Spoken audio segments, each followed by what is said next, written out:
Hey, welcome back to How to Barbecue Right. I'm Malcolm Reed. I got my buddy Coop from Beefer back with me again. Now we're gonna do some cooking, some searing, 1500 degrees on the Beefer.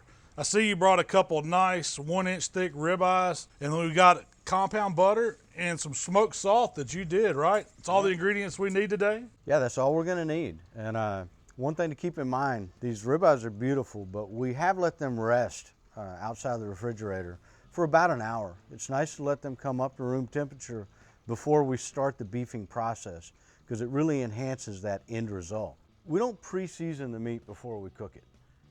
No marinades, no rubs, none of that? If you put a rub on this and then hit it with 1500 degrees, it turns almost volcanic ash. Gotcha. So any seasoning really needs to be done on the back end of it. It's really about tasting that beef. That's what we're gonna do with the Beefer. We're gonna sear the outside, but then we're gonna taste that beef. And I can't wait to try that smoked salt on it. Let's see show me how you do these, man. All right, well, let's get to it.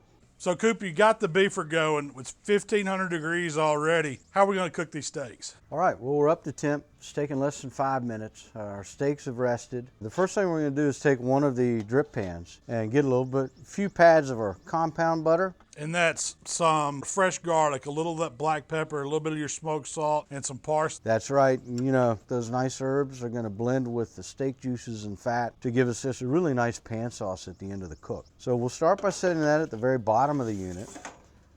Then we'll move to our first steak. We're gonna position that on the center of the rack.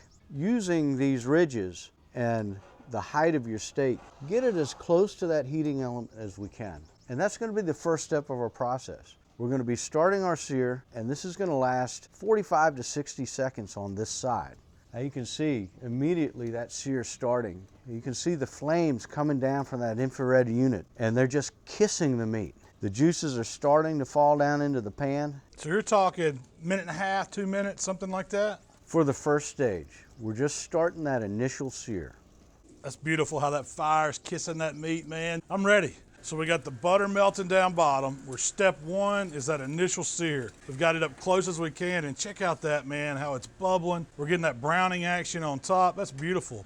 So at this point, we'll flip, insert at the same level for another 45 to 60 seconds. So we got the flame kiss on that side too. Now it's time for step two. So we've got the initial sear that we want. Step two is to rest the steak. It's not fully cooked yet. We need to bring that core temperature up to the doneness that we want. Today we're shooting for rare, right? Rare. That's how I like to eat them, man. If you cook it over a medium, man, that's gonna make me upset. Well, we don't want to do that, but we do have to let that core temp come up. A couple methods for that. Generally, I like to rest at the top of the unit. We've got residual heat that's still coming through the top. The sides are cool to the touch. The back's cool to the touch. The only thing that's still hot is the top and in the front. If you had more than one steak you're resting, here would be your second rest area. So our butter's coming along nicely. You can see the garlic in it browning up a little. So want to keep an eye on that. We don't want it to get too done while the steak is resting. So it's got some of the juices from that first steak. Now we're gonna get ready and do our next one, right? That's right. Got the first one resting. Same hot grate, same level. Start our initial sear. While that second steak's cooking, I like to keep rotating the first one. So it's kind of even heat and coming up to temp. All right, first step done here. Again, we'll flip, and it's back in for another 45 to 60 seconds. You notice that the steak's starting to look kind of slick. That's because as the core temperature's coming up, a lot of the proteins are getting pushed to the surface of the meat. And I know, Malcolm, you know about the Maillard reaction. But that's that browning effect, right? Exactly, and you get that with a combination of intense heat hitting protein structure, and that's what this thing was built for. You know, our final step is going to be that crusty, incredible steakhouse sear. Since I have one on top, this second one is just going to rest in front of the unit here. So we finished stage two, which is the resting period. Our core temps have come up to just below where we want to finish the steak. And Malcolm and I have both agreed today we'd like to eat these kind of on the rare side. That's where I like them. So, yeah, you're going to carry it on the second stage as long as you need to, based on your taste preference, the thickness of the meat. It's just going to vary every time. But we've been going 5 to 6 minutes on the rest. Now I'm going to get my sauce back in, get it reheated, and we're going to put the final sear on these steaks. So again, just center it, and it's the same process as step one. We're going to get it just underneath that burner, and this is where we're going to have that Maillard reaction with the high temp, and that 1500 degrees is just going to give us an unbelievable caramelization on the outside of that steak. Take a look at where we are here. Oh, wow. I mean, that is beautiful. That my is friend, is gorgeous. the crust we're looking for. And that happened in a minute. This final step does not take very long, and the flavor that comes out of that is just unbelievable. And with that pan butter going on top, oh man. All right, we are there. And that's exactly what we're looking for. That's the perfect steak from the beefer. So we're gonna set this on the cutting table, let it rest a little bit, and sear our second one. Okay, now we're ready for the second steak. Same process. One last step. Final sear. So we're at the end point. 3 steps, perfect steak. 1500 degrees certainly hammers it, but in a really good way.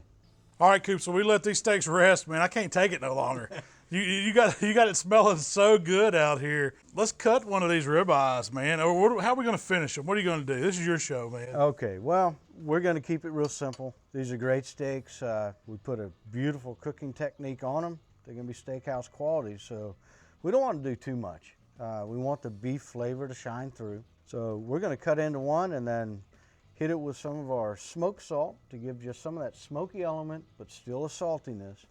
And then we'll finish it with that nice compound butter that we did at the bottom. Pan butter. That pan butter mixed with all the drippings, yeah, I think that's going to be the perfect finish, and that's all we're going to need on these. Let's cut into this one and just see what we've got.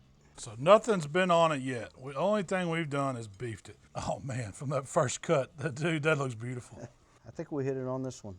It's pretty much just learning the unit and watching your time. And of course, starting with a really nice steak to begin with. All right, so. That's gorgeous. It's beautiful. A little bit of the salt. And that's the smoked salt. You could use whatever, right? You could. We like the smoky element that provides. And then just reconstitute some of the juices that came out of the meat. And now we're ready to try it?